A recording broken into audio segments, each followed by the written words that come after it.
allá en Caracas y en Venezuela se podía marchar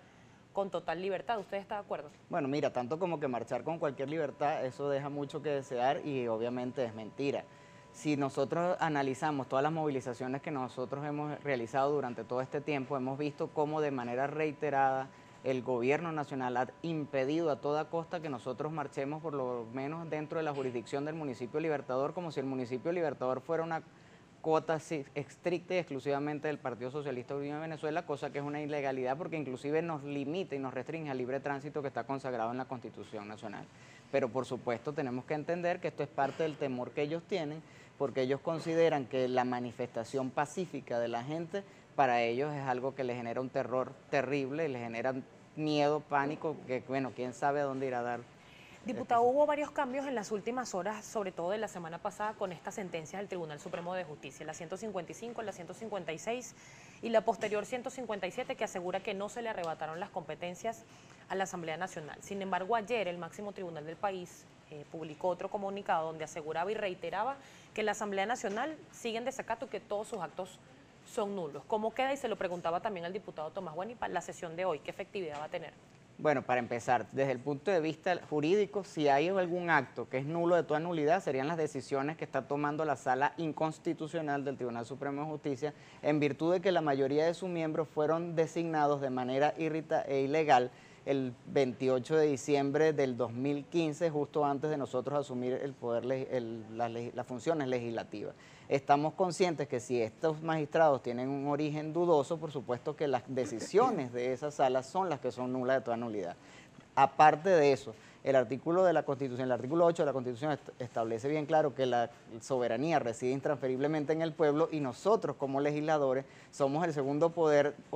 originario designado y prácticamente depositario de la confianza popular a través del voto. No puede ser un poder subrogado a al poder legislativo como es el TSJ el que tenga una preponderancia por encima de la Asamblea Nacional, que además es la máxima representación del pueblo. Ayer se reiteró por parte de dirigentes de la oposición la necesidad que a través del voto pues se ejerza un cambio en el país. Esta pregunta se la he hecho a varios dirigentes de la oposición y se la quiero hacer a usted en este momento. ¿Cuál es la propuesta de la oposición más allá de cambiar a Nicolás Maduro como representante de Miraflores? Bueno, mira, más allá de la situación que estamos viviendo, una situación terrible que todos la sabemos y no tengo que describirla. El cambio no va a ser de la noche a la mañana, pero sencillamente el hecho de que haya confianza para invertir en el país, de manera de que la gente y el capital privado se sientan lo suficiente cómodos para generar empleo, para que la gente pueda salir adelante, ya eso es un cambio bastante avanzado y eso lo hace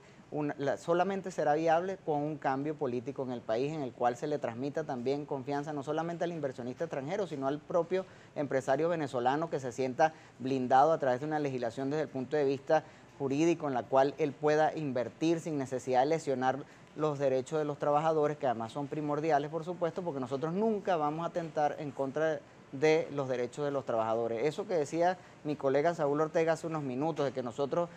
buscábamos preponderar siempre a los empresarios, eso es una falacia que ni ellos mismos se creen, porque si hay un gobierno que ha tomado descaradamente medidas neoliberales que nos ha prácticamente sumergido a una situación de pobreza extrema como la que estamos atravesando, ha sido este gobierno precisamente y no han sido los gobiernos democráticos, porque ellos viven estancados en el pasado y los hijos del pasado saben a qué están condenados a tenerse. Diputado, ¿se ha evaluado el escenario de que no hayan elecciones este año, tomando en cuenta además que ayer el presidente Nicolás Maduro aseguraba que era en 2018 que iban a haber elecciones y además dijo, y lo citaron varios periódicos de circulación nacional el día de hoy, que les va a dar una pela a la oposición? Bueno, ya tú por ahí denotas cuán grave es la situación de ruptura del orden constitucional que estamos viviendo cuando el primer magistrado de la República, en este caso el presidente de la República, dice que no va a haber elecciones sino el año que viene. Nosotros tenemos una mora terrible desde el punto de vista constitucional, que son las elecciones regionales que debían haber sido el pasado mes de diciembre. Eso significa estrictamente que hay una subordinación descarada por parte del Consejo Nacional Electoral, que parece más un ministerio de asuntos electorales que otra cosa, así como la Sala Inconstitucional del TCJ, que funciona más como un bufete del presidente de la República que en lugar de los rectores en materia judicial del país. ¿Qué lectura le da a Jesús Yanes a la posición de la Fiscal General de la República, que para el común sorprendió este manifiesto que diera cuando entregó su memoria y cuenta? Sin embargo, desde el gobierno nacional se ha calificado como un impasse? Bueno, mira, el único país del mundo donde el presidente de la República es prácticamente árbitro de estos supuestamente impases es Venezuela. Y ahí tú notas cómo el presidente se deroga prácticamente la potestad de estar por encima de los demás poderes públicos, lo que no hay un balance de la estructura de los poderes públicos. La actuación de la doctora Luisa Ortega Díaz es una postura que está ajustada a la ley. Ella, en su condición de fiscal general de la República, estaba obligada a denunciar la ruptura del orden constitucional, como en efecto lo hubo. Aquí nadie está inventando ninguna fórmula de agua tibia. El gobierno ha pretendido adjudicarnos a la Mesa de la Unidad cualquier cantidad de veces unos supuestos golpes de Estado, y los que de manera jurídica, además ya un hecho público, notorio, comunicacional e internacional que lo han dado, ha sido el Tribunal Supremo de Justicia a través de la Sala Constitucional, por cierto, conformada por magistrados que de manera írrita fueron designados, y que por supuesto son ellos los que sus actos son nulos de toda medida. Además de la destitución, ¿qué otras sanciones se pueden establecer en contra de los magistrados si fuera el caso y si se abre esta investigación? Porque no se trata quizás de borrón y cuenta nueva, hubo en efecto una sentencia que después fue corregida por el mismo tribunal. Bueno, fíjate, las sanciones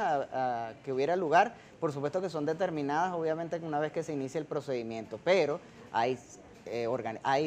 tratados internacionales que establecen bien claro cuáles son los crímenes de lesa humanidad, y dentro de los